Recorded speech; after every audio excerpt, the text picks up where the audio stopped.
As an aside, I don't know if this is true or not, because when the injury happened to Clay, I was right behind the bench, and then I walked back in and went to the media room, etc. But I heard, because Clay walked up and he had to be carried out. Yeah. Then he walked in the hallway and he was trying to, run it off. And you heard, somebody said you heard his father screaming, Michael Thompson, did you hear pop? Did you hear pop? Yeah. The reason I bring that up is that not just a champion, but a dad. You don't get to muscle that around and just do what you want to do. Dad wasn't having it. You ain't playing. You see what I'm saying? Yeah. Dad is much more nervous for his son's games than his own. No question. So I'm saying, you're not playing that. So I'm only bringing that up to say sometimes, we see folks with these players and we're wishing who was there. It's one of those moments where you can applaud the fact that Michael Thompson was there, because who knows what. And I'm not saying the Warriors would have done anything wrong. I'm just saying you got to applaud the fact that Pops was there to say that ain't happening. How about that ain't happening? How about Pops was there to raise him to have the kind of heart where you need someone to stop him from playing? Absolutely. Because Clay's not trying to miss. Yeah, but Dad wasn't having it. Talk about good genes, and they got the brother playing baseball too as well. All right, let's stay focused here though, Max. And I'm looking at you for this one. So I mentioned what the Raptors pulled off, but obviously KD goes down, Clay goes down. Do you feel like this title's somewhat tarnished based on that? Yeah. I mean, look, you can't have it both ways. Yes, I can. On the one hand, I think, look, the Raptors won the championship. That's true. That's great.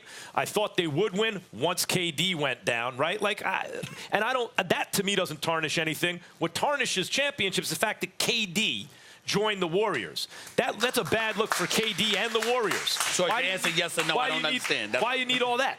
No, I'm saying I was just confused. So your answer yes or no? He said yes. I'm saying yes, it is tarnished. Okay, yeah. It is tarnished. Because I'm not talking about just the fact, if it's just KD, that's nothing, right? Because, now it's a fair fight. It's not a fair fight when you got KD on a 73-win team. But then Clay got hurt. And it wasn't the first game that Clay missed. And when Clay got hurt, and by the way, I picked the Raptors to win in 6, but I have to be real about it. When Clay got hurt, he had 30 points on 12 shots and was just starting to feel himself. Think about that for a second. That heat check, right at bow. Everything he touched went in.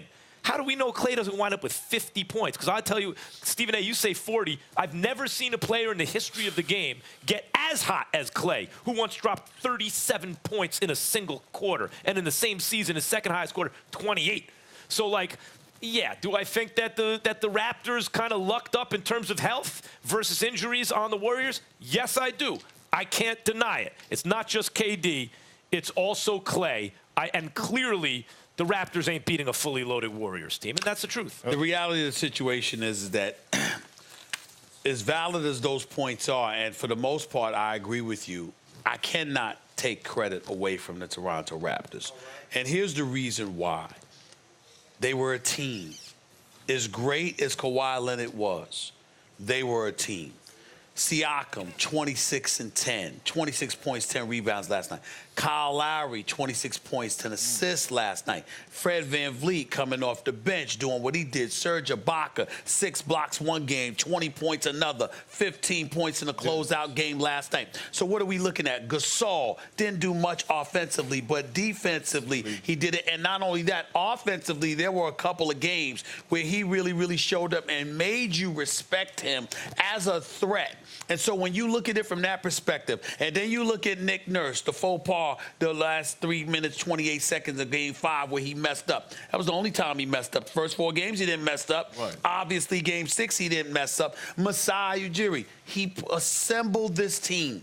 When you look at the Toronto Raptors, what they said was, if you're going to compete for a championship, yes, you have to have a superstar. Yes, you have to have a closer. But you got to have cats around them that do their job. And once again, you keep being reminded. We've seen it in the years when the New York Knicks were playing and they had Patrick Ewing. I saw it with Allen Iverson in Philadelphia. You see it. Yes, you would prefer to have a multitude of stars. But really, if the real recipe for success is having a star surrounded by people who, A, know what their job description is, and B, have no problem doing it. You played in Boston. You had Paul Pierce. We all know who the truth was. Right. KG was no joke. Absolutely. Rondo was no joke. We know that Doc Rivers was an elite coach. Danny Ainge proved himself to be a star executive. Kendrick Perkins had a role. Right. You went out there, and whatever your role was, you did your job. And you can never take credit away from a team when a collection of individuals come together and everyone knows their job and they got no problems with it. I give the Raptors a lot of credit for that. I agree with you. And no, it's not tarnished. And I agree with you. Each player on that team was a star in their role with the Raptors. And I'm going to take it all the way back to the summer. Great job by the front office of Masai the Raptors. Ujiri. Yes, great job by him. He traded DeMar DeRozan and got Kawhi Leonard, which was people were saying, he don't know if he gonna come back. He took a gamble. All right, he fired Dwayne Casey, who was coach of the year.